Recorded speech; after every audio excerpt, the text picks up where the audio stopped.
Bismillahirrahmanirrahim. Assalamualaikum warahmatullahi wabarakatuh. Innal hamdalillah hamdan katsiran tayyiban mubarakan fihi kama yuhibbu rabbuna wa yarda.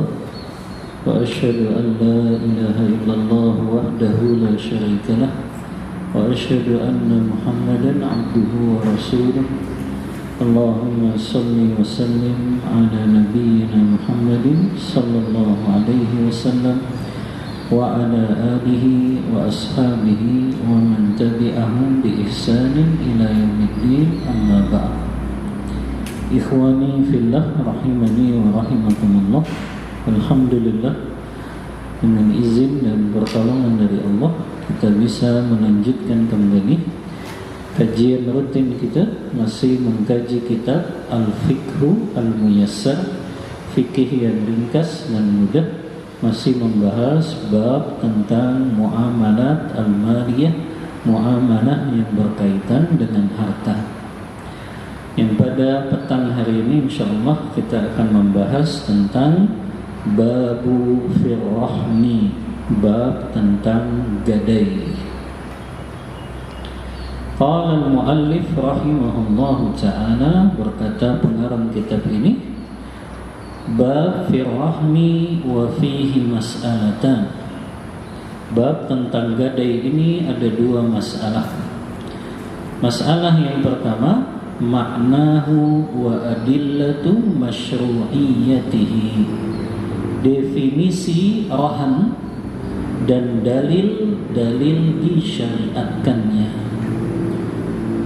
Jadi yang pertama kita akan bahas definisi rahan ini dan dalil-dalil disyariatkannya atau diperbolehkannya akad gadai ini.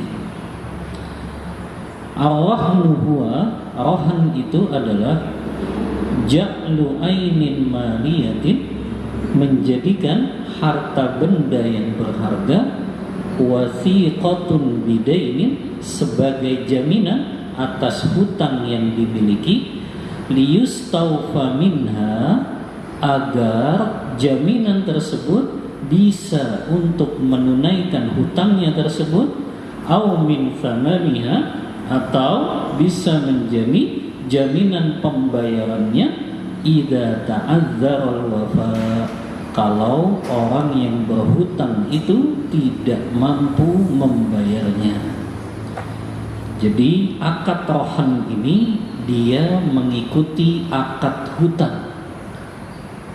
Akad gadai ini nggak akan ada tanpa adanya hutang biasanya. Makanya dia akad yang mengikuti, ya. Ana sebutkan dulu istilah-istilah di dalam akad rohan ini, biar nanti ketika membahas syarat-syaratnya lebih mudah memahaminya. Akad rohan atau gadai.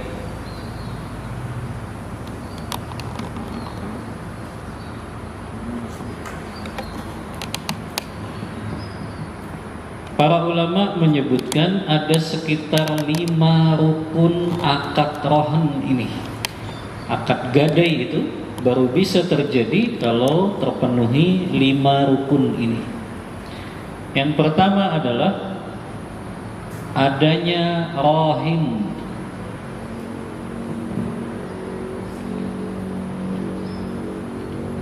Rahin, bahasa Arabnya gini ya.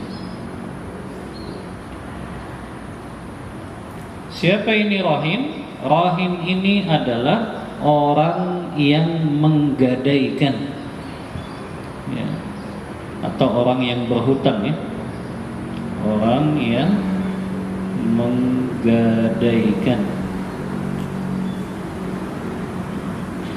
disebutnya rahin. Yang kedua, murtahin.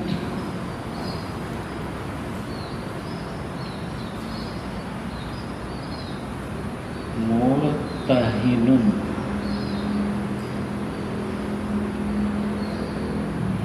Siapa yang dimaksud? Orang yang menerima gadai.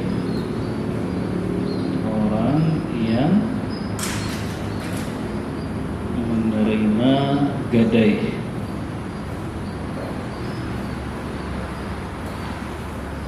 Yang ketiga, barang yang digadaikan itu disebut dengan marhun.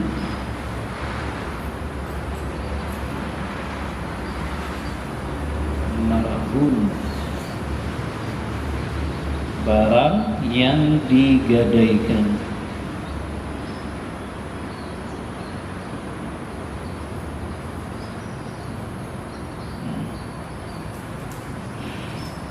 Yang keempat, marhunun bihi.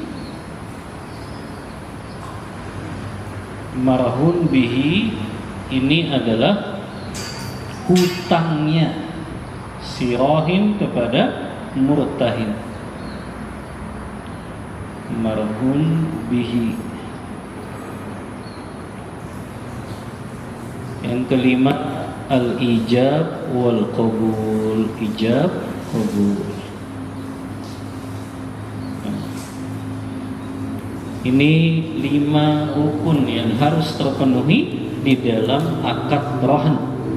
5 unsur ini harus ada ketika terjadi akad rohan atau gadai ini. Adanya orang yang menggadaikan, yaitu rohin. Adanya orang yang menerima gadai, yaitu murtahin. Adanya barang yang digadaikan, yaitu marhun.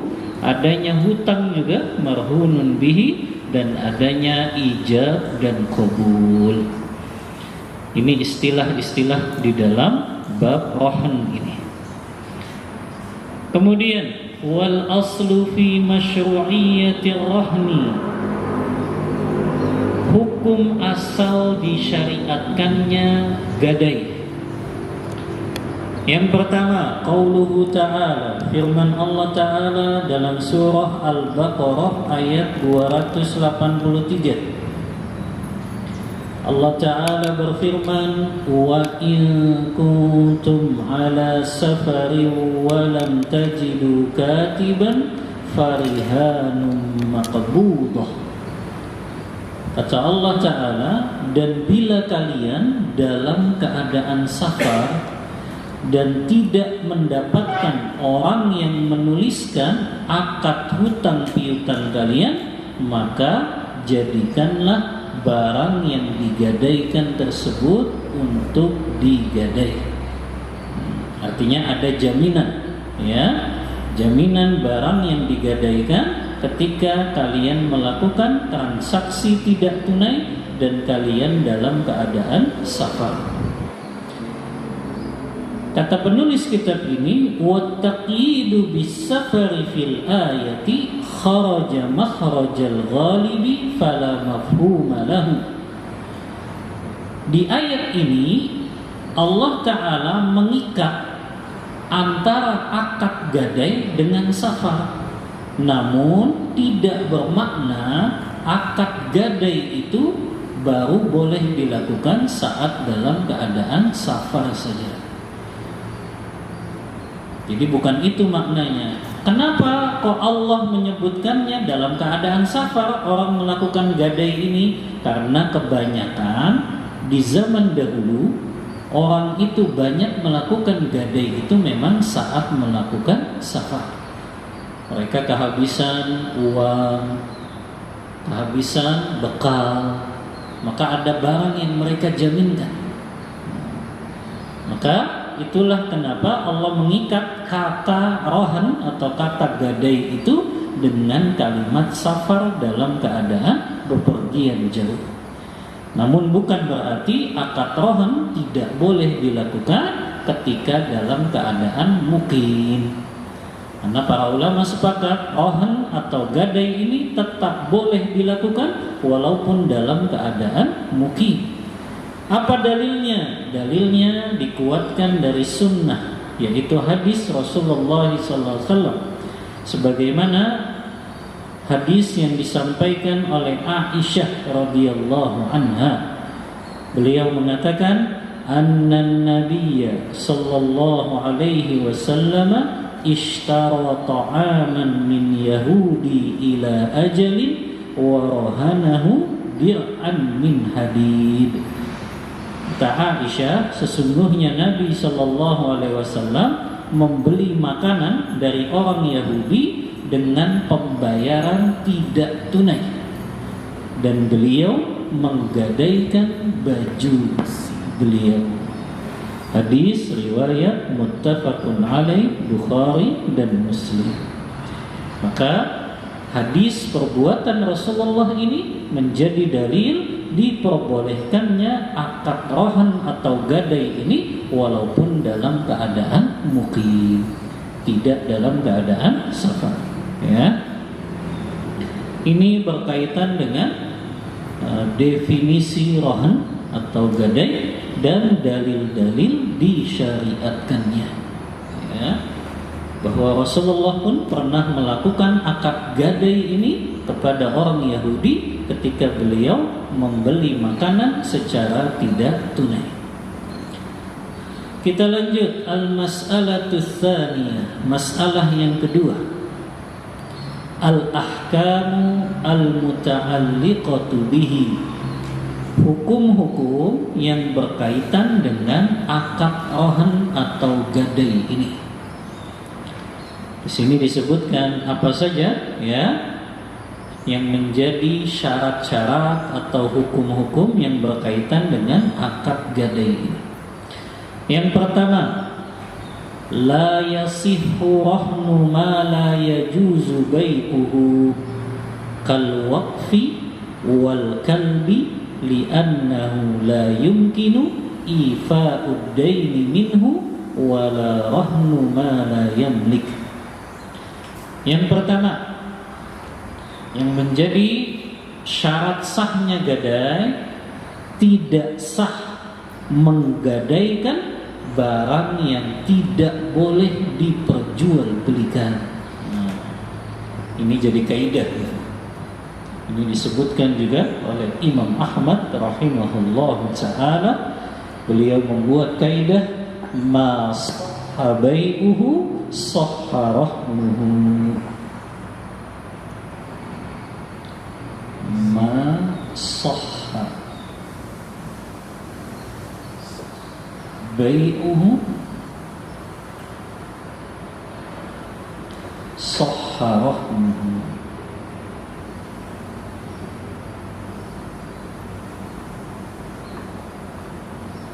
Nah, itu lebih mudah kalau ngafalin kaidah seperti ini saja ya.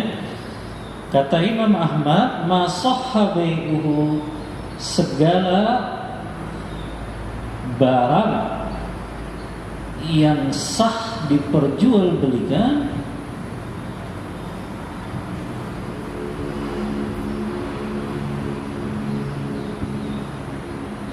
maka itu menjadi sah untuk digadaikan.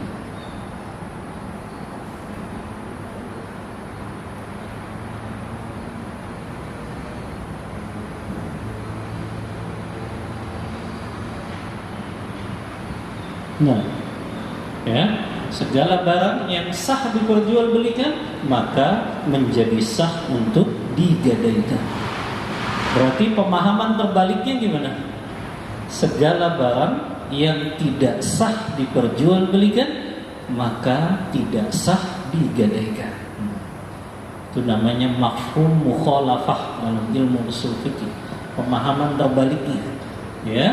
Segala barang yang tidak sah diperjualbelikan maka tidak sah untuk digadaikan. Makanya disebutkan di sini tidak sah barang yang digadaikan tersebut kalau tidak boleh diperjualbelikan. Apa saja barang-barang yang tidak boleh diperjualbelikan? Yang pertama di sini dikasih contoh kal waqfi. Dihapus saja ya. Jadi objek barang yang boleh digadaikan itu barang yang boleh diperjualbelikan.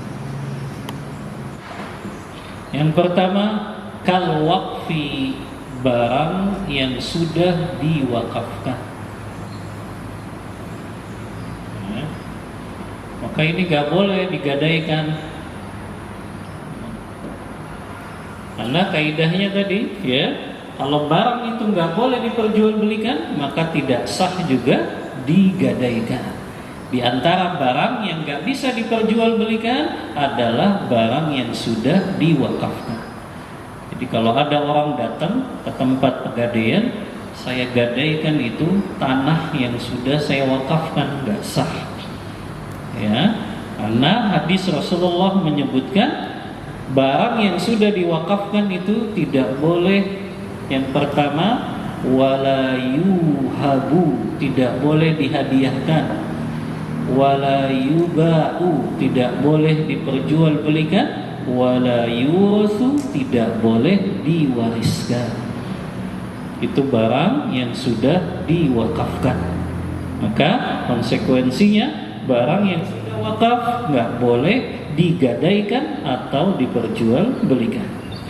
Yang kedua, wal kalbi, berarti contoh yang kedua ini tidak sah diperjualbelikan, barang yang diharamkan oleh syariat. Barang yang diharamkan oleh syariat.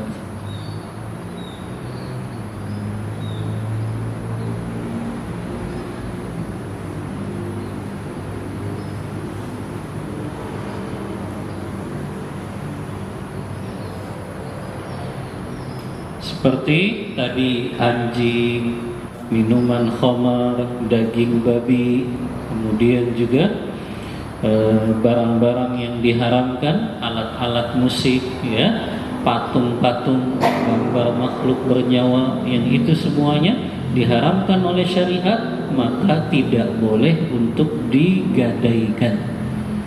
Karena kaidahnya tadi ya, barang yang boleh digadaikan, yang boleh diperjualbelikan.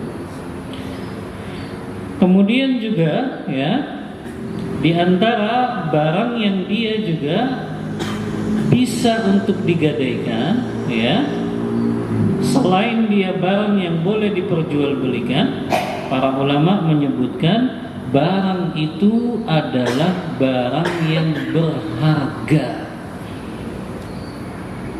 Jadi nggak mungkin barang yang tidak berharga menjadi barang gadai ya. Karena kan intinya tadi, barang yang digadaikan itu digunakan untuk pembayaran nanti ketika orang yang berhutang gak mampu membayarnya. Makanya harus berupa barang yang berharga. Jadi kita tuliskan di sini, objek barang yang boleh digadaikan.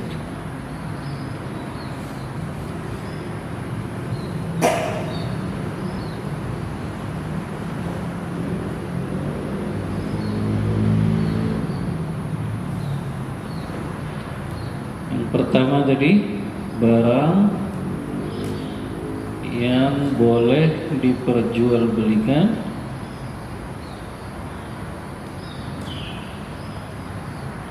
Yang kedua, barang yang berharga.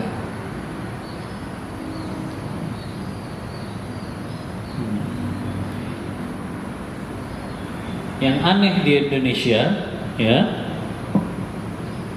yang jadi barang gadai itu adalah barang-barang yang menjadi pelengkap administrasi, KTP, BPKB, ya, ijazah, SK, subhanallah.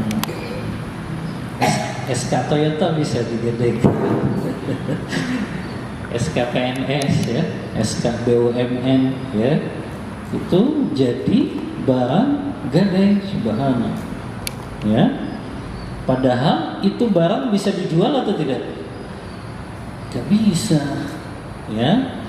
Makanya harusnya itu tidak sah menjadi barang gadai. Kalau rumahnya yang digadaikan, iya sah. Kalau motornya yang digadaikan, iya sah. Kalau mobilnya yang digadaikan, sah. Tapi ini barang yang gak laku untuk dijual. Antum gadaikan KTP, emang KTP-nya laku gitu kalau dijual? Kan enggak. Walaupun ijazah gitu ya, ijazah S2, S3 kah, tetap aja itu nggak akan laku kalau dijual gitu. Ya, makanya yang jadi masalah di negeri kita ini justru barang-barang yang itu menjadi pelengkap administrasi saja itu malah dijadikan sebagai barang gadai. Ya, yang harusnya itu tidak sah kalau dijadikan sebagai barang gadai karena tidak bisa diperjualbelikan. Ya. Tapi memang anehnya barang seperti itu malah dijadikan barang gadai, padahal itu mungkin hanya menghadirkan pemiliknya saja. Ketika orang itu nggak bisa bayar, ya, maka bagi pemiliknya itu kan memang dokumen-dokumen penting gitu, KTP, BPKB, sertifikat, ijazah, SK gitu ya. Tapi itu mungkin penting bagi pemiliknya, tapi bagi orang lain itu kan nggak penting gitu. Ya, makanya sebetulnya kalau yang dijadikan barang jaminan itu seperti tadi, ini hanya bisa untuk menghadirkan pemiliknya saja, tapi tidak bisa untuk membayar atau melunasi hutangnya tersebut. Ya, makanya ini menjadi masalah negeri kita kalau yang dijadikan barang gadai justru tadi barang-barang pelengkap administrasi saja. Ya, makanya kalau ada soal benda padat yang cepat cairnya yaitu tadi SK, ya, BPKB, sertifikat, itu benda padat yang cepat mencairnya insyaallah. Baik, lanjut ya. Yang kedua, yang berkaitan dengan hukum-hukum yang berkaitan dengan gadai ini, yushtaratu ma'rifatu qadri rahni wa jinsihi wa sifatihi. Disyaratkan ketika melakukan akad gadai ini diketahui kadar ukuran, jenis dan sifat barang yang digadaikan. Maka di sini juga tidak boleh ada unsur gharar terhadap barang yang digadaikannya. Ya, artinya nggak boleh seseorang datang ke tempat pegadaian kemudian mengatakan saya gadaikan ini yang ada dalam kardus ini. Maka tidak jelas apa yang ada dalam kardus tersebut karena itu ada unsur ghararnya, ketidakjelasannya. Maka harus jelas ya, kalau yang digadaikan emas, emasnya berapa gram ukurannya. Ya. Kalau yang digadaikan misalnya elektronik harus jelas sifat, merek dan juga jenisnya, ya. Supaya bisa ditaksir nilai harganya kan begitu, ya. Karena kalau dia nggak jelas sifatnya, bagaimana bisa ditaksir harganya sebagaimana nilai hutang yang akan diberikan kepadanya. Bahkan biasanya kan barang gadai itu dia nilainya justru lebih rendah ya kalau sudah digadaikan. Makanya biasanya dikasih hutangnya itu ya di bawah barang yang digadaikan tersebut nilainya ya. Baik, ini hukum yang ketiga ya. Yang kedua ya, afwan, hukum yang kedua. Yang ketiga, an yakuna rahinu jaizat tasarrufi malikan lil marhum au ma'zunan lahu fihi. Orang yang menggadaikan ya, rahim tadi orang yang menggadaikan ya, adalah orang yang diperbolehkan melakukan transaksi. Orang yang menggadaikan adalah orang yang diperbolehkan melakukan transaksi. Siapa saja yang boleh melakukan transaksi? Kita sering bahas ini dalam fikih muamal. Ada 3 ya. Yang pertama, an yakuna akilan, dia orang yang berakal. Terus yang kedua, an yakuna balighan, dia orang yang baligh. Yang ketiga, an yakuna rasyidan, dia orang yang memahami nilai suatu transaksi. Maka nggak bisa, misalnya anak antum tiba-tiba datang ke Pegadaian, ini saya gadaikan HP bapak saya, tidak sah, karena dia belum masuk usia baligh, ya. Atau orang gila, dia ambil harta saudaranya kemudian dia gadaikan, maka itu juga menjadi tidak sah, ya. Maka orang yang menggadaikan harus orang yang diperbolehkan melakukan transaksi. Au malikan lil marhun, atau dia adalah orang yang memiliki barang gadai tersebut. Au ma'zunan lahu fihi, atau dia diizinkan untuk menggadaikan barang tersebut. Jadi apakah dia memang pemilik barang gadainya, atau dia dapat izin dari pemilik barang tersebut untuk digadaikan. Maka di sini nggak boleh seseorang menggadaikan barang milik orang lain. Ada seseorang minjem motor sama temannya, motornya digadaikan, tidak sah. Ya, barang yang dia pinjam tapi kemudian dia jadikan sebagai barang gadai, maka itu gadainya tidak sah. Ya, begitu juga dia menggadaikan barang orang lain tanpa izin. Makanya di sini harus ada izin dari pemilik barang tersebut. Biasanya suami kalau lagi butuh duit kan pengen gadain mahar istrinya. Ya, mahar itu milik siapa? Milik istri. Jangan mengatakan itu kan milik bersama, tidak, ya. Harta istri itu milik istri, ya. Begitu juga harta suami milik suami, kecuali yang itu bagian dari nafkahnya istri, ya. Maka harta istri gak boleh, ya, langsung digadaikan saja oleh suami tanpa izin dari istrinya. Karena harta yang berupa mahar tersebut sudah menjadi milik istri dan tidak boleh digadaikan kecuali dengan izin istri tersebut, ya.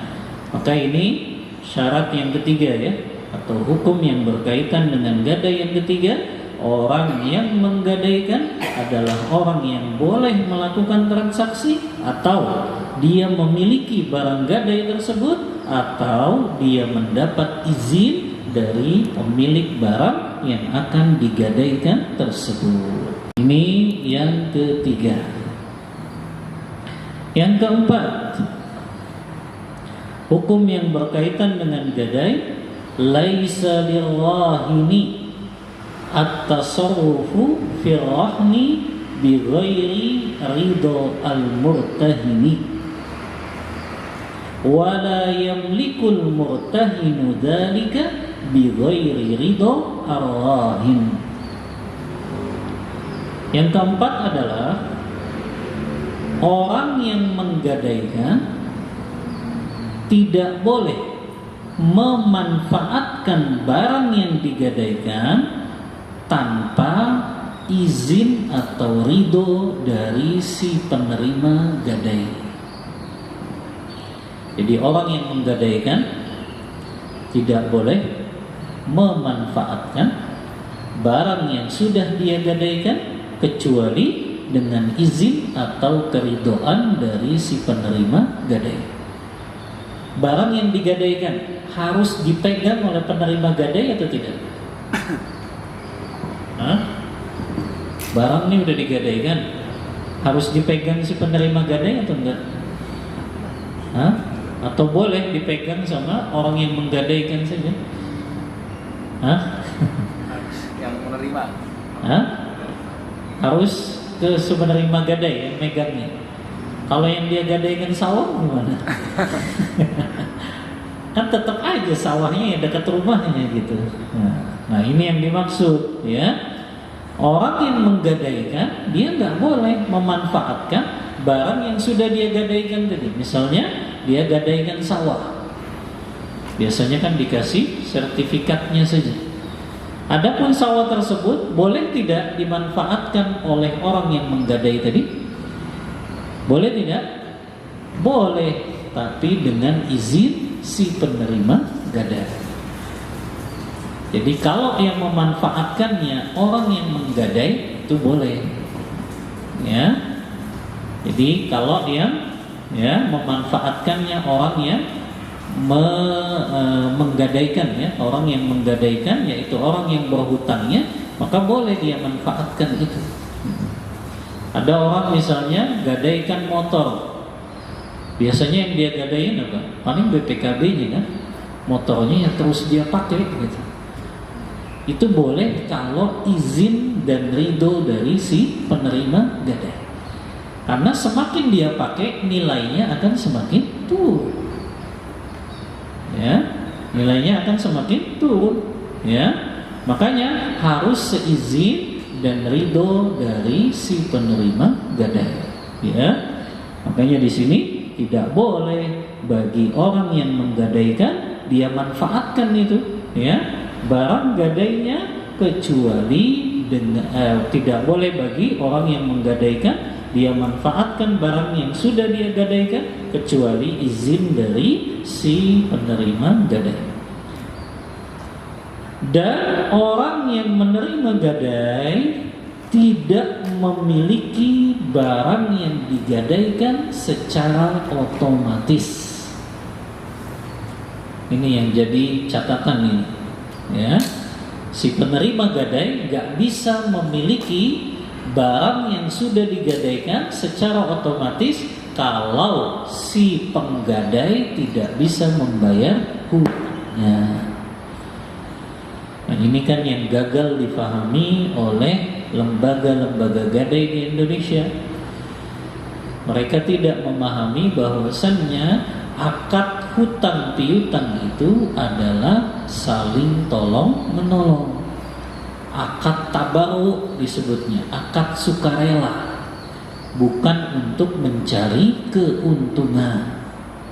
Kalau ingin mencari keuntungan, jangan dalam hutang piutang, tapi dalam jual beli. Gadai ini tidak akan lepas dari akad hutang piutang. Dan memang itu yang menjadi sebabnya seseorang menggadaikan, karena menjamin percayaannya, karena dia telah berhutang gadai. Makanya kalau ada lembaga gadai yang dia justru menjadikan akad hutang piutang ini untuk mencari keuntungan, maka dia salah besar karena dia jatuh ke dalam perkara riba tadi. Makanya si penerima gadai tidak boleh memiliki barang yang digadaikan tanpa seizin si penggadai tadi, atau harus dengan keridoan dari orang yang menggadaikan tadi. Jadi nggak bisa mentang-mentang orang yang menggadai ini nggak bisa bayar, kemudian dia langsung miliki barang yang digadaikan tersebut. Maka ini perkara yang harus dipahami. Syarat yang keempat atau hukum yang keempat yang berkaitan dengan masalah gadai ini, ya, bahwasannya orang yang menggadaikan tidak boleh memanfaatkan barang gadai kecuali dengan izin dari si penerima gadai. Sebaliknya, si penerima gadai tidak bisa memiliki barang yang digadaikan tanpa izin dari si penggadai tadi atau orang yang menggadaikan tadi. Ya, makanya solusinya kalau memang orang yang berhutang atau orang yang menggadai ini tidak bisa melunasi hutangnya, maka solusinya adalah barang tersebut dijual, atau barang tersebut dijual oleh pihak pemiliknya sendiri, yaitu orang yang menggadaikan, atau dijual oleh si penerima gadai ini. Tapi tetap sesuai hutangnya saja yang dibayarkan kepada si penerima gadai, adapun sisanya dikembalikan kepada orang yang berhutang. Nah, ini kan yang gagal difahami oleh lembaga gadai di Indonesia. Kalau orangnya nggak bisa bayar, otomatis barang gadainya milik mereka. Ini zolim atau tidak? Zolim. Karena bisa jadi hutangnya di bawah nilai barang yang dia gadaikan. Ya, dia hutangnya misalnya cuma 100 juta. Sementara harga mobil yang dia gadaikan 150 juta.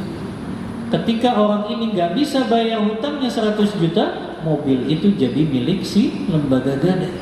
Maka ini zalim, ya. Harusnya mobil itu dijual, setelah itu hasilnya untuk pembayaran hutang orang tadi, sisanya dikembalikan kepada orang yang berhutang tadi. Ini baru, ya, prinsip keadilan yang senantiasa diterapkan dalam syariat Islam ini, ya. Maka tidak boleh langsung dimiliki oleh si penerima gadai barang yang digadaikan tersebut tanpa seizin ridho dari orang yang menggadai. Yang kelima, la yajuzu lil murtahini al-intifa'u birrahni. Kalau tadi kan yang keempat, orang yang menggadaikan boleh memanfaatkan barang yang digadai, ya kan? Tapi sebaliknya, si penerima gadai, siapa si penerima gadai? Orang yang memberikan hutang, ya. Dia tidak boleh memanfaatkan barang gadai, illa kecuali. Nah, di sini ada perbedaan pendapat di kalangan para ulama. Ya, apakah barang gadai itu tidak boleh dimanfaatkan secara mutlak atau ada pengecualiannya? Manfaatkan. Ini yang kita bahas, ya. Barang gadai. Wah, belum dicolokin ini. Nama pencet dari si penerima gadai.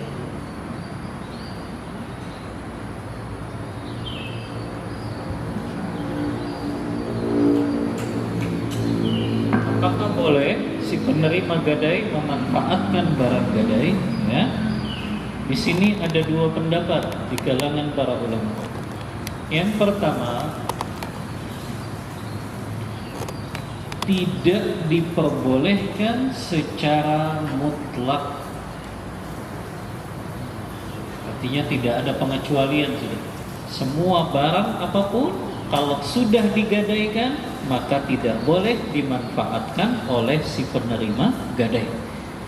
Tidak diperbolehkan secara mutlak. Tidak ada pengecualian.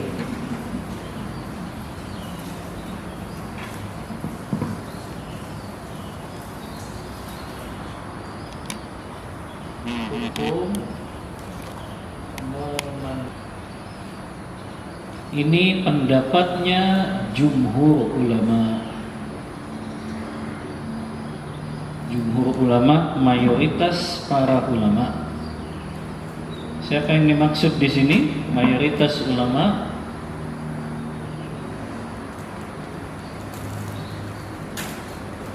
Mayoritas ulama di sini adalah Imam Abu Hanifah, Imam Malik, dan Imam Syafi'i.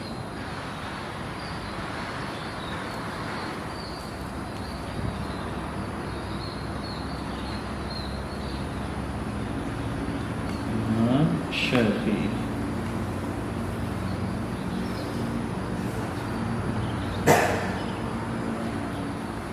Mereka mengatakan semua barang kalau sudah digadaikan tidak boleh dimanfaatkan oleh si penerima gadai.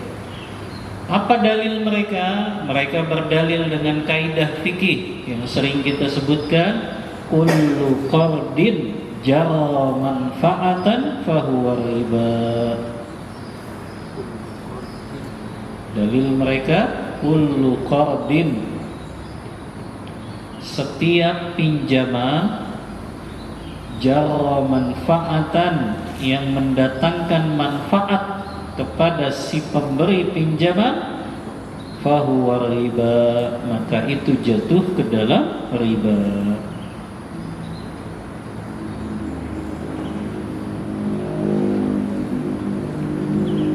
Nah, ini dalil mereka ya, kaidah fikih. Kalau si penerima gadai memanfaatkan barang gadai, sama saja dia sebagai pemberi pinjaman mendapat manfaat dari uang yang telah dia pinjamkan. Makanya haram hukumnya, tidak boleh si penerima gadai memanfaatkan barang yang digadaikan.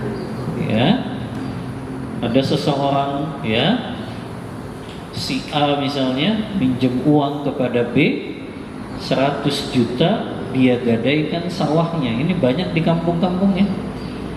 Orang kampung itu kalau mereka gadaiin sawah, sawahnya digarap sama si penerima gadainya. Subhanallah. Ya, padahal ini jatuh ke dalam riba tadi. Dan ini salah satu pendapatnya Imam Syafi'i ya, yang mengharamkan si penerima gadai memanfaatkan barang yang digadaikan.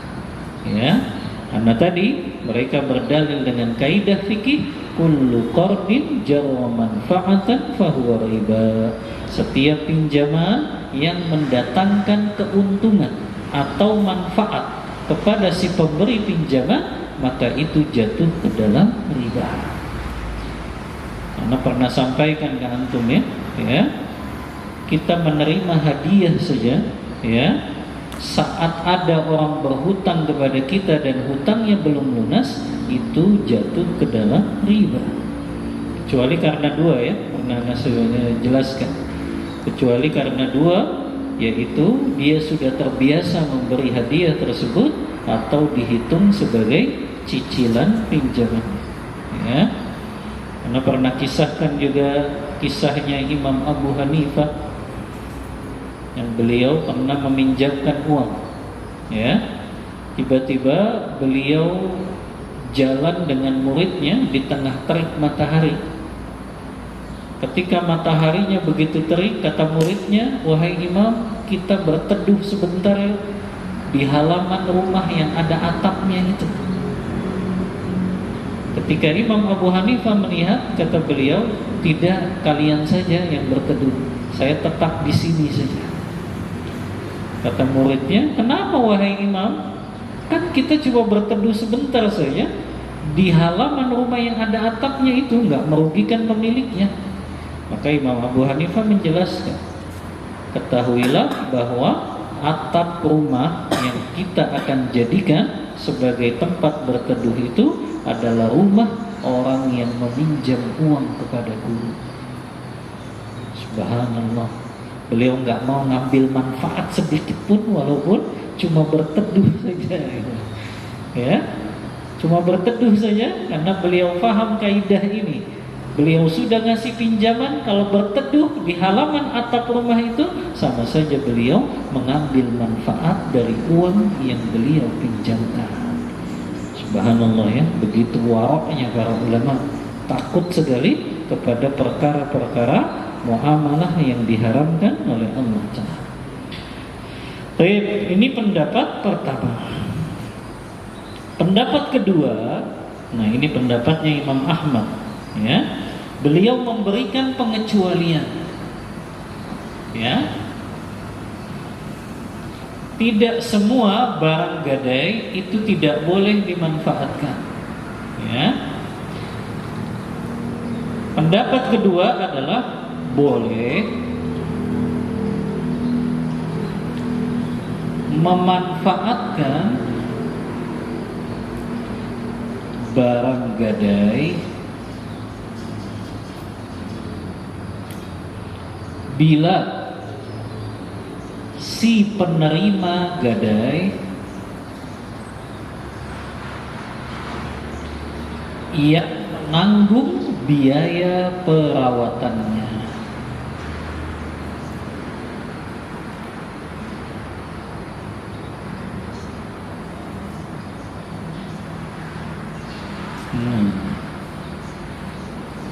Ini pendapatnya Imam Ahmad.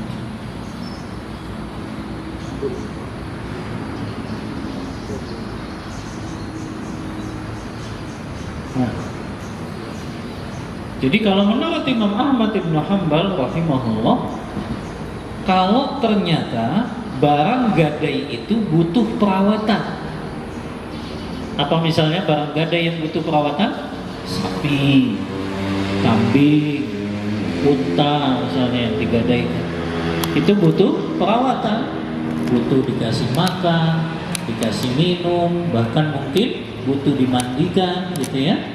Maka siapa yang menanggung biaya perawatannya?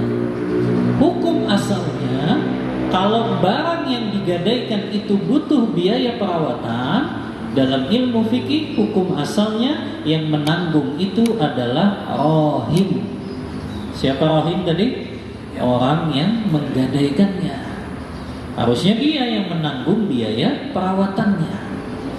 Maka ketika ternyata si rohim ini nggak mau menjamin atau menanggung biaya perawatan, malah si penerima gadai yang menanggung biaya perawatannya, maka boleh si penerima gadai untuk mengambil manfaat dari barang gadai tersebut. Nah, ini disebutkan di sini contohnya seperti an yakuna rahnu markuban.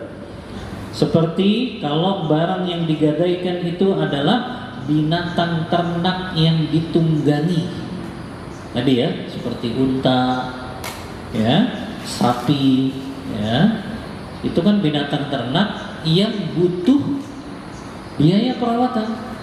Kalau ternyata si penerima gadai yang membiayai biaya perawatannya, maka boleh untuk memanfaatkan, misalnya diambil susunya atau ditunggangi, karena dia yang menanggung biaya perawatannya. Au mahluban juga, atau binatang tersebut binatang yang bisa diambil susunya. Fayajuzu lahu an yarkabal markub, maka boleh orang yang menerima gadai dan membiayai biaya perawatan barang gadai berupa hewan tunggangan atau yang bisa diambil susunya tersebut untuk memanfaatkan barang gadai tersebut. Ya.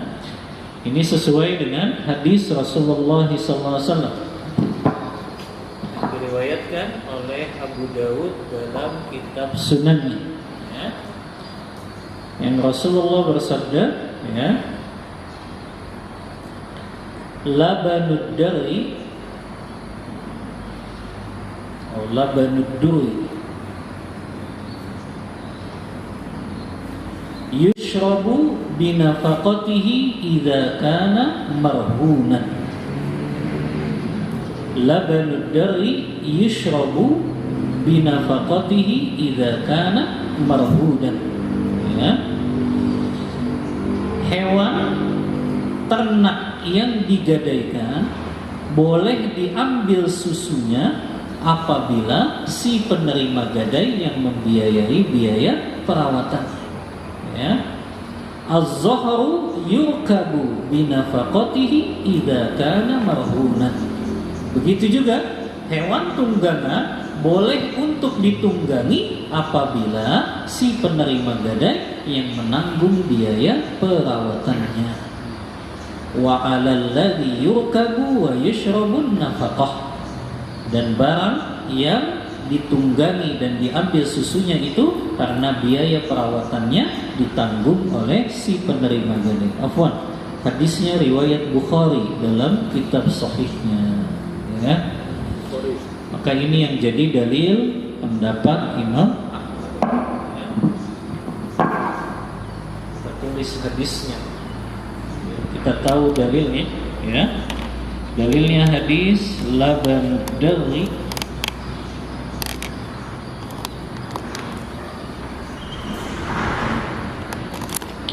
yushrabu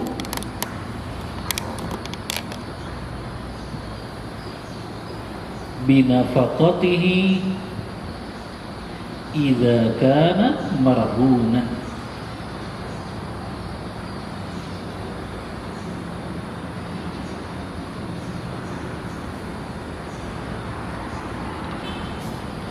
Waz-zuhru yurkabu binafaqatihi idza kana marhunan.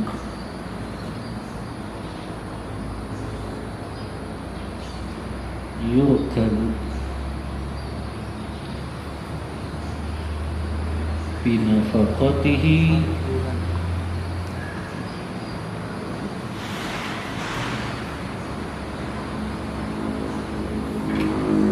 yurkabu binafaqatihi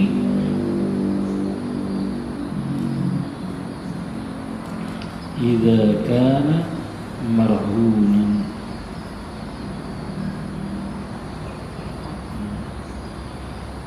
Ini hadis rawahul Bukhari.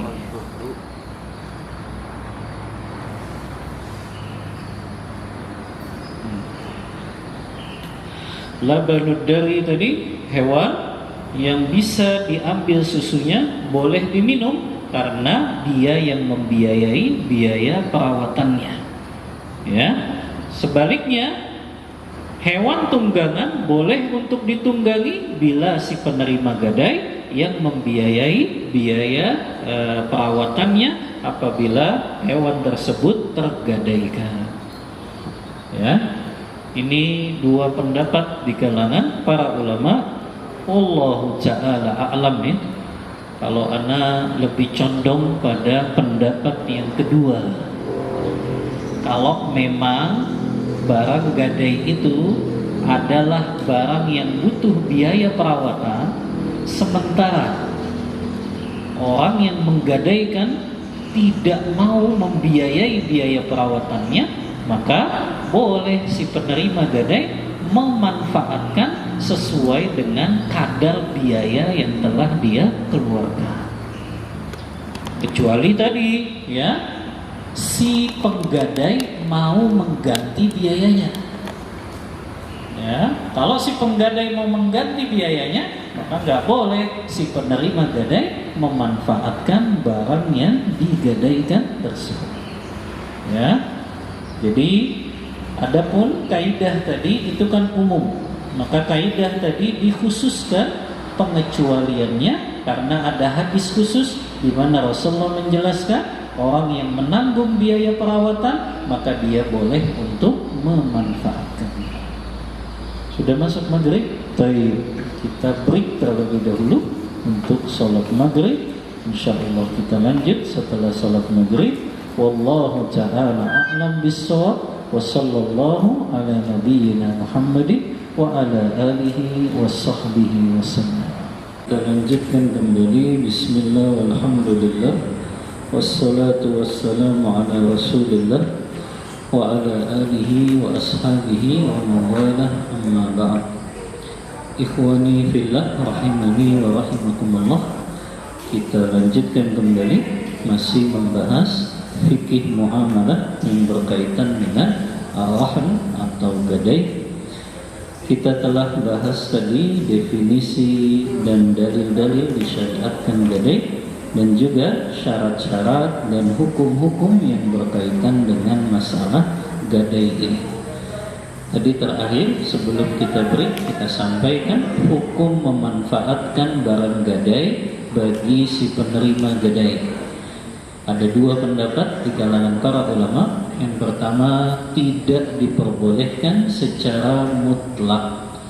Ini pendapatnya mayoritas para ulama, yaitu Imam Abu Hanifah, Imam Malik, Imam Syafi'i, yang mereka berdalil dengan kaidah fikih kullu qardin jarra manfaatan fahuwa riba. Setiap pinjaman yang mendatangkan manfaat atau keuntungan kepada si pemberi pinjaman maka itu jatuh ke dalam riba. Yang kedua, pendapat Imam Ahmad rahimahullahu ta'ala, kata beliau boleh memanfaatkan barang gadai bila si penerima gadai yang menanggung biaya perawatannya. Berdasarkan hadis riwayat Bukhari labanud dari yushrabu binafaqatihi idza kana marhunan. Hewan yang dia memiliki susu boleh diminum susunya apabila si penerima gadai yang menanggung biaya perawatannya apabila tergadaikan. Kemudian tadi anak katakan pendapat yang lebih kuat, wallahu ta'ala a'lam, adalah pendapat yang kedua. Boleh memanfaatkan barang gadai bila si penerima gadai yang menanggung biaya perawatannya. Ini khusus untuk binatang-binatang ternak ini saja, Bu. Tidak bisa dikiaskan kepada motor atau mobil. Jadi Bapak jangan salah paham. Misalnya ada orang yang dia minjem uang, kemudian dia gadaikan motor. Boleh tidak si penerima gadai ini memakai motor orang ini? Tidak boleh. Jangan dia kiaskan, itu sapi aja boleh. Sapi memang butuh biaya perawatan, butuh dikasih makan, butuh dikasih minum, itu jelas. Tapi kalau motor dia nggak butuh biaya perawatan, paling hanya untuk dipanaskan saja. Ya, kalau memang itu dikhawatirkan akan merusak motor tersebut kalau memang tidak dipanaskan. Kalau dipanaskan kan tidak butuh biaya perawatan kan, ya. Kecuali dia bawa mudik jauh gitu ya, itu baru butuh biaya perawatan, ya. Tapi kalau itu hanya untuk dipanaskan atau mungkin kalau khawatir rodanya itu akan rusak maka harus dijalankan, bisa dijalankan hanya dengan rute yang dekat saja, ya. Maka ini tidak bisa dikiaskan kepada motor, mobil atau yang lainnya yang mereka tidak butuh biaya perawatan, ya. Ini hukum atau syarat yang berkaitan dengan gadai yang kelima, ya. Yang keenam, hukum yang berkaitan dengan masalah gadai ini, al-marhunu amanatun fi yadil murtahin. Al-marhun, barang yang digadaikan, ya, itu menjadi tanggung jawabnya si penerima gadai, dan itu merupakan amanah, ya, amanahnya si penerima gadai. Tapi la yadmanuhu, si penerima gadai ini tidak menjamin. Menjamin di sini maknanya dia nggak harus mengganti kalau ternyata tiba-tiba rusak, illa bitta'addi, kecuali dia teledor dalam menjaganya atau dia melakukan pelanggaran, ya. Misalnya tadi motor yang digadaikannya dia pakai, ya, dia pakai jalan-jalan kemana-mana, atau mobil yang digadaikannya malah dia manfaatkan, dia pakai kemana-mana, tiba-tiba nabrak atau ternyata turun mesin, maka wajib dia menggantinya karena dia membuat pelanggaran. Bagaimana kalau barangnya hilang? Si penerima gadai, barang yang digadaikannya hilang, wajib tidak si penerima gadai menggantinya? Nah, dia gadaikan motor, motornya hilang. Tanggung jawab siapa mengganti? Penerima gadai? Berdasarkan hukum ini, dia tidak wajib menggantinya kecuali tadi dia teledor, ya. Tapi kalau dia sudah simpan motornya tersebut di rumahnya, di dalam, ya, dikunci, ya, maka tiba-tiba hilang atau terkena bencana alam, maka tidak wajib menggantinya. Adapun kalau misalnya dia teledor tadi, motor gadainya udah dibiarin aja di luar gitu, ya, maka ini baru dia wajib menggantinya apabila rusak atau ada kehilangan, ya. Ini hukum asalnya, ya, bahwasannya barang yang digadaikan itu amanah di tangan si penerima gadai, namun tidak menjadi jaminan dia harus menggantinya kalau terjadi sesuatu, kecuali dia melanggar atau teledor di dalam menjaganya. Kemudian fa idza halat dainu alladhi bihi rahmu, apabila hutangnya orang yang menggadai ini jatuh tempo, ya, wajib 'alal madini sadaduhu, maka wajib bagi orang yang menggadaikan ini untuk membayarnya. Fa in imtana'a, kalau dia nggak mau bayar, ajbarahul hakim, maka hakim wajib memaksanya untuk membayar hutangnya tersebut. Kalau dia dipaksa, udah kamu harus jual ini barang yang kamu gadaikan untuk pembayaran hutangnya. Kalau dia tetap nggak mau jual, maka hakim boleh memenjarakannya. Fa in imtana'a habasahu, kalau dia tetap nggak mau bayar hutangnya, itu boleh dipenjarakan. Wa azzarahu, bahkan boleh ditakzir. Takzir itu hukuman yang ditentukan oleh pemerintah kaum muslimin untuk memberikan efek jera kepada orang yang tidak mau bayar hutang. Itu namanya hukum takzir. Hukum takzir itu pemimpin yang menetapkannya.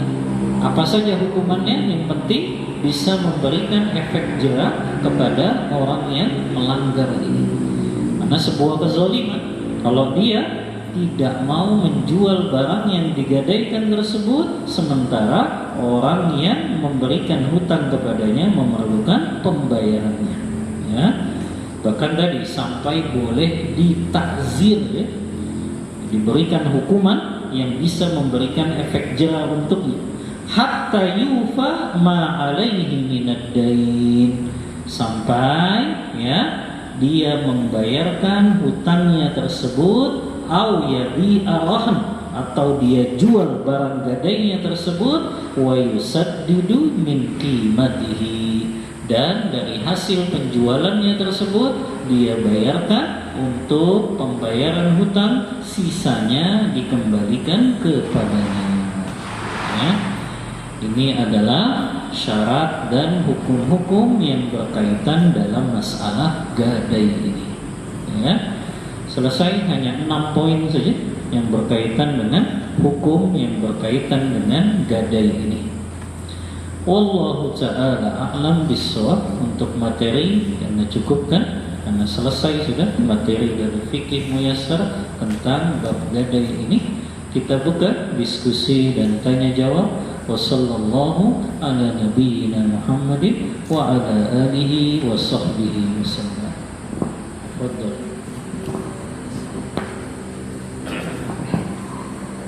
Assalamualaikum warahmatullahi wabarakatuh. Kapan saya mau nanya terkait dengan poin belakang, dalam arti kita menggadaikan barang binatang ke kita, tapi barang itu belum bisa kita manfaatkan. Misalnya sapi belum bisa diambil susunya. Nah, pertanyaannya, apakah biaya perawatan itu bisa ditambahkan kepada nilai rupiah yang digadaikan? Misalnya awalnya kita menggadaikan 100.000 dengan sapi yang kecil itu. Ketika kita rawat jumlahnya sekian, kita limpahkan ke si menggadai jumlah perawatan itu. Saya sampaikan. Jazakallahu khairan. Pertanyaan yang sangat bermanfaat, ya. Seseorang misalnya minjem uang, ya. Si A minjem uang kepada B. Katakanlah dia pinjam uang 10 juta, kemudian dia gadaikan sapi. Ternyata orang yang menggadaikan ini nggak mau menanggung biaya perawatannya, gitu ya. Maka si penerima gadai yang menanggungnya. Boleh tidak si penerima gadai ini menambahkan jumlah hutangnya karena telah menanggung biaya perawatannya? Wallahu ta'ala a'lam, ini diperbolehkan. Karena hukum asalnya yang menanggung biaya perawatan barang gadai adalah orang yang menggadaikan.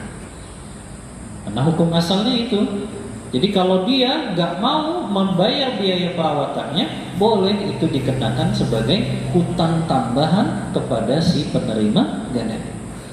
Maka boleh si penerima gadai dia tambahkan nilai hutangnya orang yang berhutang ini karena dia tidak mau memberikan biaya perawatan untuk barang gadainya. Tapi real ya, real di sini maknanya betul-betul ya. Biaya perawatannya yang memang betul-betul dia keluarkan saja, jangan ditambah-tambahin gitu. Misalnya biaya makan sapinya sehari cuma 30.000 tapi dia tambahin jadi 35.000. Ini nggak boleh ya. Jadi betul-betul real berapa biaya makannya atau perawatan dari barang yang digadaikan tersebut. Wallahu ta'ala a'lam bissawab. Begitu.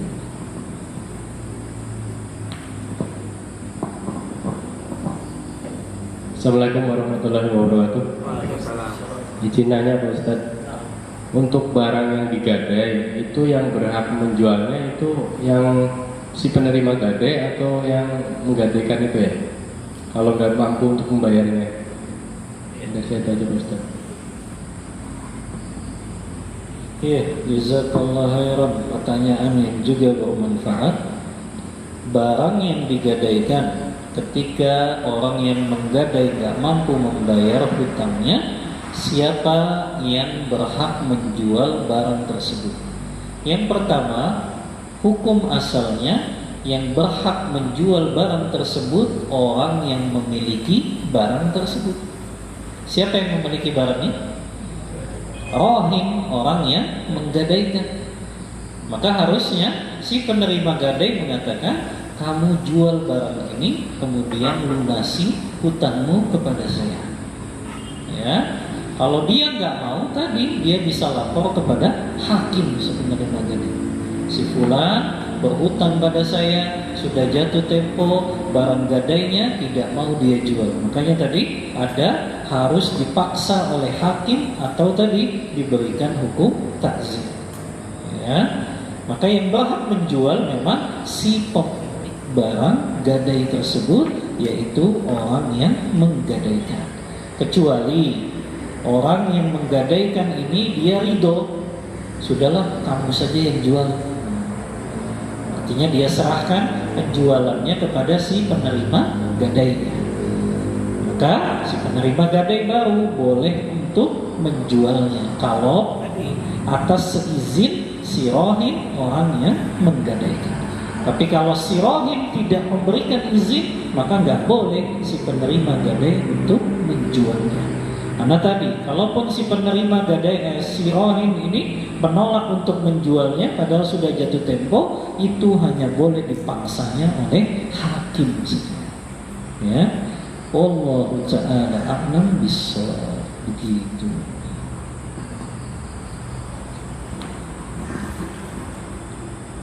Assalamualaikum warahmatullahi wabarakatuh. Jazakallahu khairan atas Ustaz. Ustaz menyambung pertanyaan tadi. Di negeri kita kan sistem hukumnya kan belum 100% secara syariah gitu ya. Nah, ketika terjadi problem seperti tadi, ketika jatuh tempo, kan bebannya itu kan ke penggadai yang menjual, sedangkan yang menerima gadai itu kan tidak boleh menjual. Itu gimana ya? Kan secara mungkin sistem hukumnya kita nggak mungkin hakim itu menyuruh si penggadai itu menjual gitu. Kalau melihat itu kan kayaknya belum pernah mendengar cerita seperti itu. Berarti kalau di negeri kita biasanya si penerima gadai yang langsung jual gitu. Kalau dia nggak bisa bayar hutangnya, ya, maksa. Tapi ketika barang itu dijual, siapa orang yang menggadaikan itu ridho nggak barangnya dijual?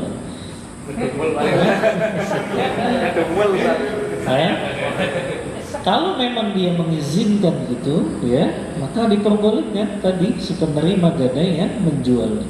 Yang terpenting hasil penjualannya tadi betul-betul terbuka. Berapa ini hasil jualnya?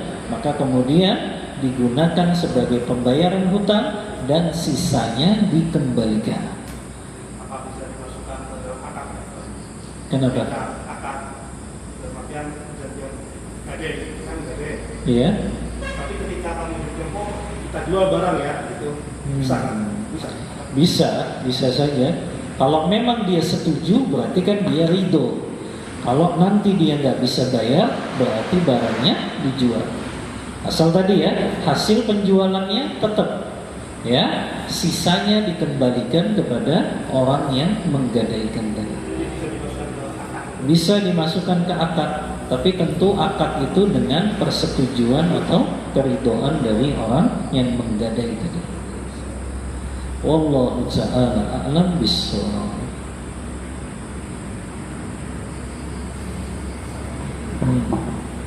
Ustaz mau bertanya, Ustaz. Yang pertama tadi terkait dengan disadarkan gadai, itu kan di surat Al-Baqarah 283 gitu kan. Allah Ta'ala mengikat akad gadai saat safar. Nah, misalnya ketika kita safar, terusnya kita menggadaikan sesuatu, dan safar ini jauh gitu, Ustaz. Misalnya di suatu tempat, terusnya kita, apakah kita wajib udah kita ikhlaskan aja barang itu, atau kita tanpa memberitahu gitu, artinya udahlah kita abaikan itu, kita lupakan itu. Itu pertanyaan yang pertama. Dua, ini tadi ada barang yang boleh digadaikan, itu ada dua syarat ya. Yang pertama, barang yang boleh diperjualbelikan. Yang kedua, barang berharga. Nah, pengertian barang berharga, misalnya gini, Ustaz. Kalau kita kan punya kendaraan itu ada bendanya, ada suratnya gitu ya. Nah, ini apakah dua-duanya yang kita kasihkan, atau kayak tadi kalau surat kan nggak berharga ya. Tapi kalau motor pun, kalau misalnya kita gadaikan kendaraan, kalau nggak ada juga nggak berharga juga gitu, Ustaz. Nah, ini yang pertanyaan kedua. Terus ada lagi nggak nih kalau nggak? Jawabnya besok ya.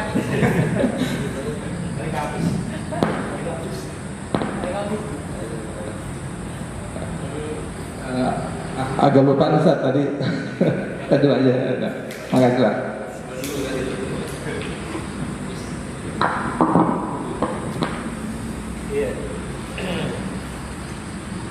Jazakallahu khairan, pertanyaan yang sangat bermanfaat. Yang pertama, seseorang dalam keadaan safar tadi ya, kemudian dia butuh uang dan dia gadaikan barang yang dia bawa ketika safar, dan dia safarnya ke tempat yang jauh. Ketika dia pulang lagi ya, maka dia boleh tidak mengikhlaskan barang yang dia gadaikan tersebut untuk dijadikan sebagai pembayaran hutang. Maka yang pertama, ini tergantung akad di awalnya saja, kesepakatannya. Kalau memang dia mengatakan di akad kesepakatannya, ini barang saya gadaikan, dan biasanya barang yang digadai itu kan lebih mahal dari nilai yang kita pinjam biasanya. Artinya harusnya barang itu lebih mahal daripada uang yang kita pinjam.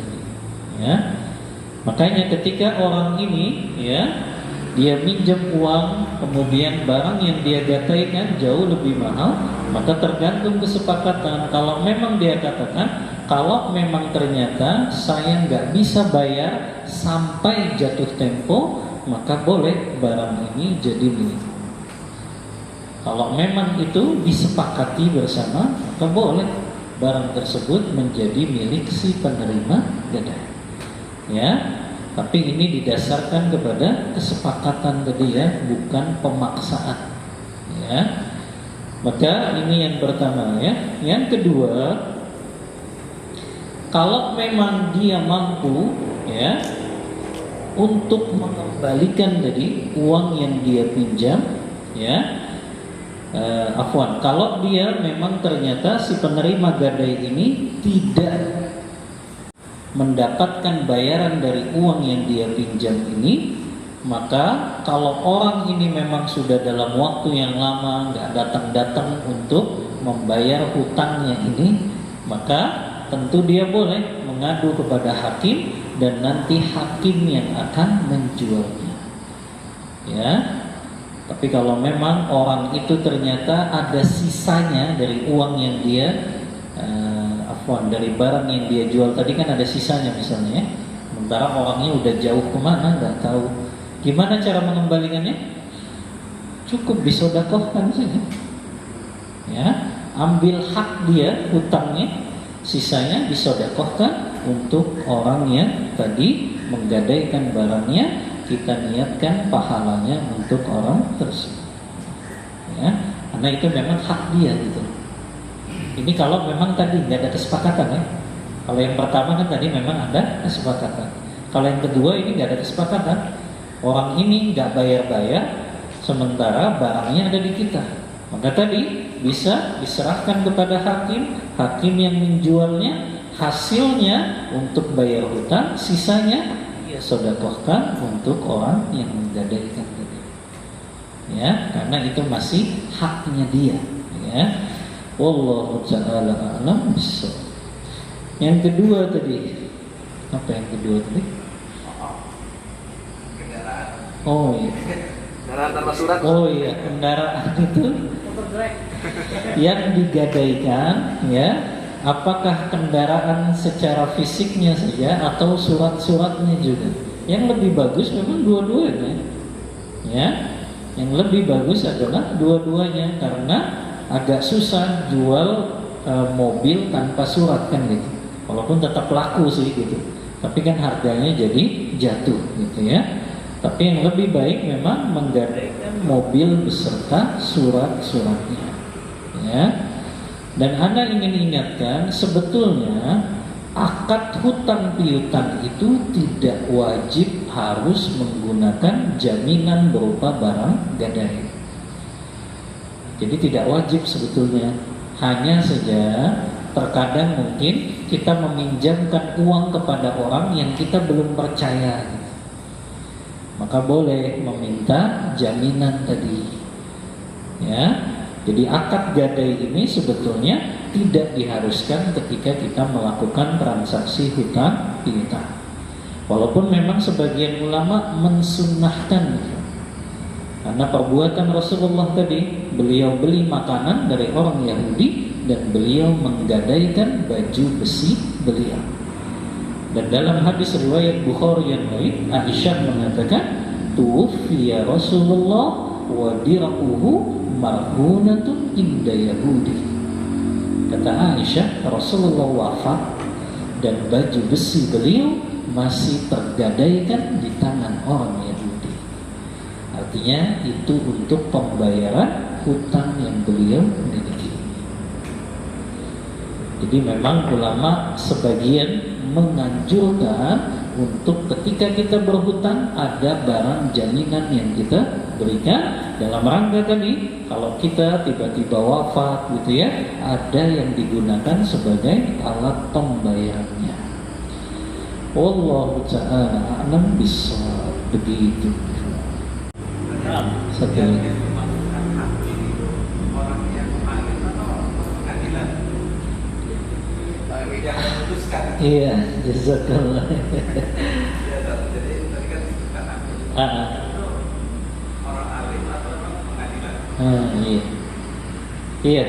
Hakim itu sebetulnya di zaman dahulu para ulama salaf yang namanya hakim itu pasti ulama. Kalau di zaman dulu ya, di zaman para ulama salaf terdahulu yang namanya hakim itu pasti dia ulama.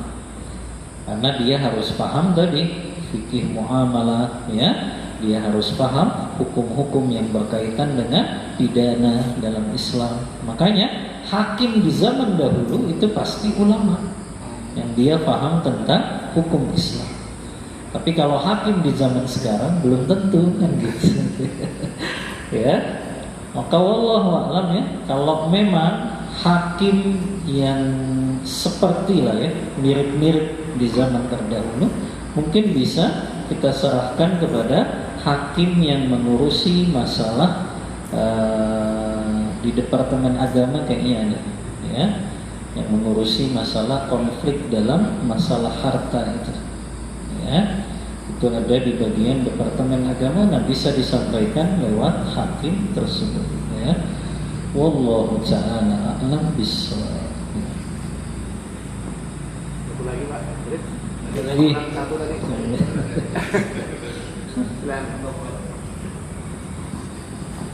Udah ingat belum satunya? Kita masih ada 10 menit lagi. 10 menit lagi. Bismillah. Assalamualaikum warahmatullahi wabarakatuh. Waalaikumsalam warahmatullahi. Izin bertanya Ustaz, tapi pertanyaan Ana di luar tema, nggak apa-apa Ustaz. Nah, tafadhol. Ana punya tabungan di BSI Ustaz dengan akad wadiah. Bagaimana Ustaz kalau misalnya Ana berbelanja lalu menggunakan bank syariah tersebut, tabungan tersebut, sedangkan barang yang Ana beli itu terdapat diskon Ustaz, ada diskonnya, itu bagaimana Ustaz? Sekarang aja kalau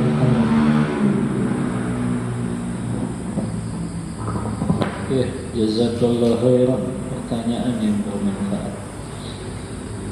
Antum nabung di bank syariah, akadnya wadiah. Akad wadiah itu berarti hanya sekedar titipan saja, ya. Maka kalau akadnya titipan, ya, konsekuensinya sebetulnya memang pihak bank tidak boleh menggunakan uang yang antum miliki. Itu kalau memang betul-betul akadnya wadiah. Beda dengan akadnya dia mudharabah misalnya. Dia boleh putar uang antum itu, ya. Tapi kalau akadnya wadiah, ya berarti antum hanya numpang naruh saja, ya. Dan mungkin antum dikenakan biaya administrasi untuk tempat penyimpanannya, ya. Adapun tadi antum gunakan uang yang antum titipi itu untuk berbelanja, walaupun ada diskonnya ya boleh, karena akadnya wadiah tadi, ya. Bukan seperti antum nabung di bank konven kan, yang akadnya itu al-qard, bukan piutang. Maka kalau akadnya wadiah titipan, ya sebetulnya antum ngambil duit antum saja, gitu, ya. Ngambil duit antum titipan, itu berbelanjanya berupa apa? Belanja barang terus pembayarannya itu dengan mobile banking biasanya. Dengan mobile banking, kemudian Maka pas total dapat diskon. ada diskonnya gitu Ustaz. Produk tersebut. Baik. Kalau akadnya wadiah saja boleh, titipan ya. Soalnya itu uang antum yang hanya sekedar dititipkan saja. Mana agak ragunya, soalnya ada yang bilang akad wadiah ini kan bermasalah juga Ustaz. Nah, Jadi kaidah dasarnya Ana khawatirnya dibilangnya akad wadiah tapi uang antum dipakai. Itu yang Ana khawatirkan. Kalau uang antum dipakai, nah itu jadi berubah, jadinya akadnya qard tadi, ya. Itu yang memang dikhawatirkan, ya. Kadang istilah-istilahnya benar secara fikih, tapi penerapan di lapangannya yang keliru. Karena pernah contohkan misalnya akad murabahah itu, secara teorinya betul, ya, bahwasannya pihak bank dia membeli barang gitu ya, yang dipesan oleh nasabah, kemudian harusnya dia jual lagi kepada nasabah tersebut. Tapi penerapan di lapangannya nggak kayak gitu. Nasabah butuh apa? Butuh mobil, ternyata langsung dikasih uangnya sama bank. Jadi penerapan di lapangannya yang kacau gitu, ya. Itu yang terjadi ya di beberapa sih bank syariah. Karena belum meneliti semuanya, tapi itu yang terjadi di beberapa bank syariah. Jadi sebaiknya dihindari gitu saja. Ya, kalau lebih aman mungkin antum bisa tanyakan pastinya ini benar akad wadiah atau tidak, ya. Wallahu a'lam. Jadi, karena fasilitas bank itu gitu ya. Iya, jadi itu bagaimana Dulu saya pernah dengar penjelasan Ustaz Dr. Erwandi mengenai wadiah ini ya. Awalan ya, kalau beliau menganggapnya sebagai neo-wadiah. Setiap wadiah yang ada di bank itu sebenarnya neo-wadiah. Jadi pada asalnya kort. Kalau kata beliau, karena sebenarnya misalkan antum setor tunai, gitu ya, uang serinya itu antum catat itu. Antum nanti ketika ngambil duit itu pasti uang serinya itu pasti akan beda. Ini membuktikan bahwa sebenarnya wadiah yang ada di bank-bank itu tuh neo wadiah kalau beliau bilang. Sebenarnya kort, gitu. Akadnya korot ya. Akadnya kort gitu. Pinjam, kita meminjamkan ke bank. Iya. Iya, memang kalau wadiah itu dia harus dikembalikan sesuai dengan yang kita titipkan. Memang seperti itu. Ya, secara fikihnya teorinya seperti itu. Jadi sampai tadi apa? Nilai apa tuh? Kalau di uang itu ada apanya? Serinya itu harus sama dengan yang antum titipkan. Memang seperti itu. Ya. Makanya kalau pakai akad wadiah kayaknya agak susah ya. Kalau memang betul-betul diterapkan tadi, ya, antum sekedar nitip saja itu susah, karena dia harus kembalikan betul-betul sebagaimana yang antum titipi tadi. Nah itu makanya Anda bilang, Anda khawatir kalau di bank syariah justru itu diputar lagi uangnya dan berbeda ketika pengembaliannya. Makanya itu tidak bisa dianggap sebagai akad wadiah murni, tapi dia jadinya akad qorat tadi. Kecuali dia gunakan akad mudorobah tadi ya, selain qard ya, baru mungkin itu bisa dilakukan akad bagi hasil ya.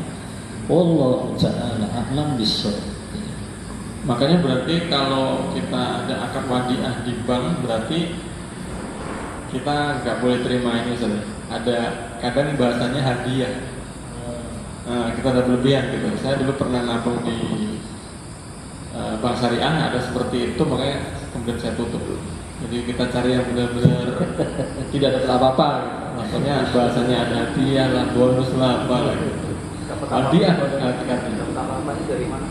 Karena nabung di bank tersebut. Ya, saya buka rekening. Akadnya itu tertera wadiah. Tetapi kan tadi kan bahwasanya wadiah di bank itu tidak mungkin diterapkan ya, karena buktinya kan tadi.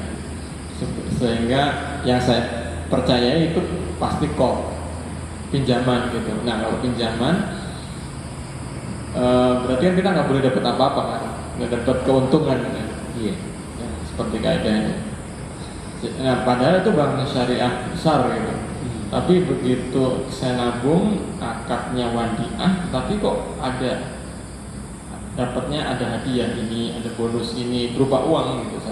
Kayak dapat bunga gitu.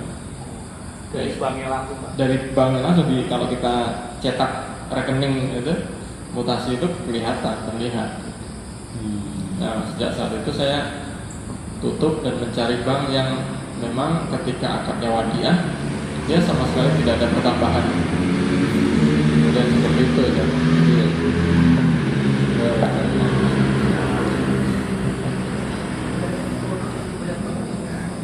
Saya agak bingung saat ini, maksudnya tadi yang ditanyakan Mas Doni ini kan apakah boleh ngambil keuntungan? Taruhlah akad korot misalnya, akad korot misalnya. Terus tadi ada diskon dari Ramayana misalnya, Ramayana. Sensor. Nah, toko tersebut itu ketika kalau yang saya pahami mungkin kalau dia bayar pakai bank A misalnya, dia dapat diskonnya. Tapi kalau maksudnya diskon di sini apakah diskon dari tokonya atau karena sampai nasabah bank itu gitu. Nah, yang saya pahami kalau dia karena dia nasabah maka nggak boleh, tapi karena diskonnya dari toko boleh. Nah ini gimana Ustaz? Sepemahaman saya itu Ustaz. Karena kan dia saya bayar pakai uang saya sendiri istilahnya kan kayak gitu kan. Terus diskonnya kan dari toko bukan karena saya punya tabungan di bank gitu Ustaz. Gitu. Tapi bank bekerja sama dengan toko tersebut. Nah kalau kayak gitu baru ya. Tapi kalau sumama toko itu nggak ada kaitannya sama banknya kan nggak masalah kan ya? Iya, kalau memang tidak ada kaitannya tidak ada masalah. Kalau memang dia belanja di toko tersebut dengan mendapat diskon tadi, ya. Hanya saja biasanya ya pasti pihak bank kerjasama dengan pihak toko. Yang di situ juga pihak bank berarti dia ya ada keuntungan yang dia ambil dari pihak toko tersebut. Jadi agak susah memang untuk tidak ada kerjasama antara keduanya. Sering gitu. Oh pakai bank retail misalnya gitu. Biasanya kita kalau biasanya tuh kita misalkan pakai kartu debit BCA. Ah iya. Nah karena kita pakai BCA ada diskon. Tapi kalau bebas nggak masalah kan ya? Iya kalaupun nggak harus BCA tetap dapat nggak masalah kan ya? Misalnya semuanya diskon, mau BCA mau apa tetap semuanya diskon. Iya berarti itu kan maksudnya nggak masalah. Apa anak sedikit mempertegas nih Ustaz. Karena background diskon ini biasanya ada dua Ustaz. Yang pertama itu memang diskon ini didapatkan khusus untuk pembayaran dengan dengan kartu tertentu kan? tertentu atau wallet tertentu gitu Ustaz. Untuk kasus yang kedua itu bebas mau cash dapat diskon, dengan e-wallet atau mobile banking pun dapat diskon. Itu gimana Ustaz? Iya. Jazakallah khair. Yang pertama, kalau dia menggunakan kartu tadi, kartu khusus ya. Kalau dia pakai kartu tersebut ya, dia akan dapat diskon setiap belanja di toko tersebut. Maka dilihat di kartu itu dia melakukan deposit atau tidak. Kalau di dalam kartu tersebut ada depositnya, maka itu nggak boleh, ya, karena sama saja dia memberikan pinjaman, kemudian dia dapat diskon dari pemberian pinjaman yang dia lakukan. Yang kedua, kalau dia gunakan kartu diskon tersebut, ada biaya setiap bulannya yang harus dia bayarkan. Ya, paham nggak? Dia punya kartu nih, yang kartu ini bisa digunakan diskon, tapi ada iuran tiap bulan yang harus dia bayarkan.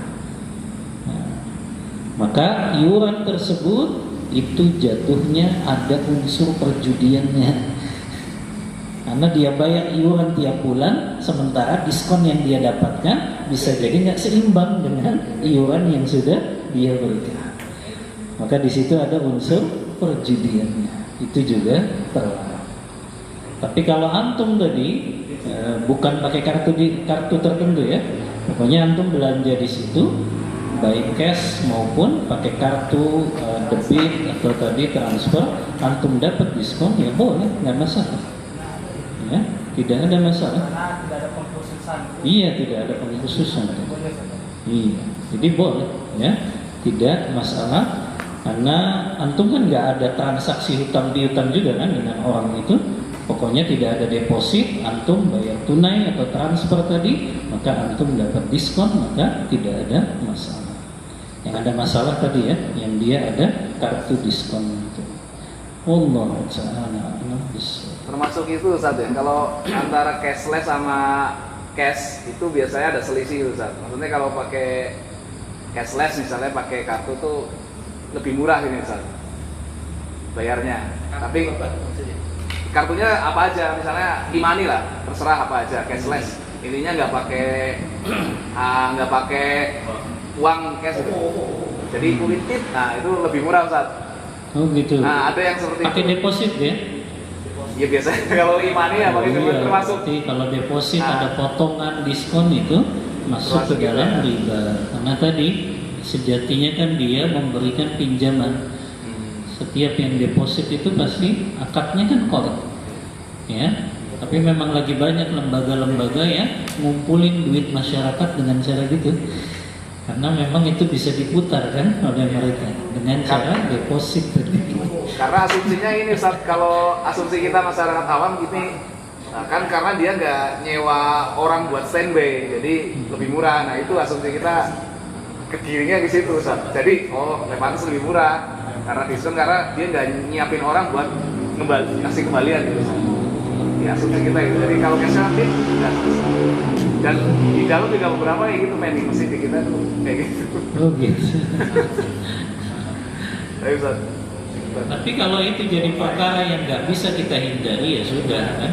Kayak imani kan, itol itu tiba-tiba ya mau nggak mau kan memang kita harus deposit. Tiba-tiba ada di gerbang tertentu yang memberikan diskon. Ya nggak bisa kita hindari. Memang bisa gitu. Udah saya nggak mau diskonnya gitu. Ya kan agak susah. Ya kalau perkaranya nggak bisa dihindari ya sudah. Ya itu perkara yang memang sulit untuk dihindari. Wallahu ta'ala a'lam bishawab. Sudah cukup seperti itu.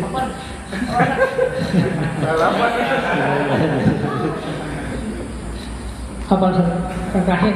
Ini kan dalam kondisi seperti ini ya, yang kita dipaksa harus pakai kartu, terus pakai e-money. Ustaz, mungkin saya gambaran buat kita ini yang aman tuh apa sih? Misalnya terus pakai bank apa? Kemudian pakai kartu apa yang buat paling aman untuk pakai, atau kita harus pakai uang cash terus ya, terserah. Penting kalian pengen tahu solusinya apa gitu loh tentang masalah ini, Ustaz. Wallahu a'lam ya. Kalau bank apa untuk kita nyimpen uang, Anda pernah sampaikan memang bank syariah yang ada di kita ya belum 100% syariah. Tapi kita pernah sampaikan kaidah fikih ya. Apabila dihadapkan dua mudarat, maka pilih mudarat yang lebih kecil. Ya.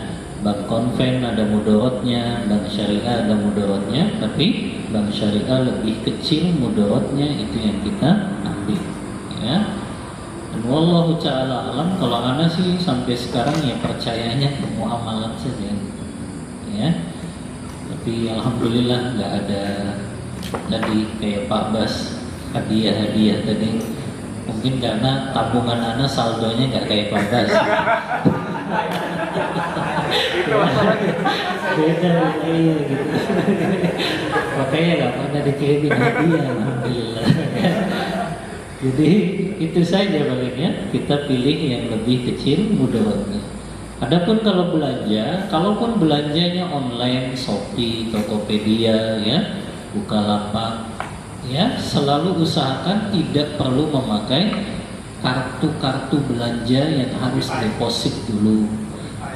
Ya, mendingan sudah bayarnya via transfer saja. Ya, apa? COD. Iya, COD nggak apa-apa kan, cash langsung. Ya. Maksudnya kalau yang pakai deposit itu lebih baik dihindari, karena tadi biasanya mereka akan berikan diskon, potongan harga, ya, yang itu nanti khawatir tadi masuk dalam kaidah ini. Kita sebetulnya pemberi pinjaman, tapi kita mendapat manfaat dari uang yang kita pinjamkan. Maka paling itu solusinya kalau kita belanja online, usahakan tidak menggunakan pembayaran kartu yang dengan deposit. Wallahu ta'ala a'lam bishawab. Ini yang bisa saya sampaikan. Mohon maaf bila ada kata-kata yang kurang berkenan di hati ikhwah semua. Aqulu qawli hadza wa astaghfirullah li wa lakum wa sallallahu ala nabiyyina Muhammadin wa ala alihi wa sahbihi wasallam. Kita tutup kajian kita membaca doa kafaratul majlis. Subhanakallahumma wa bihamdika asyhadu an la ilaha illa anta astaghfiruka wa atubu ilaik. Walhamdulillahi rabbil alamin. Wassalamu alaikum warahmatullahi wabarakatuh.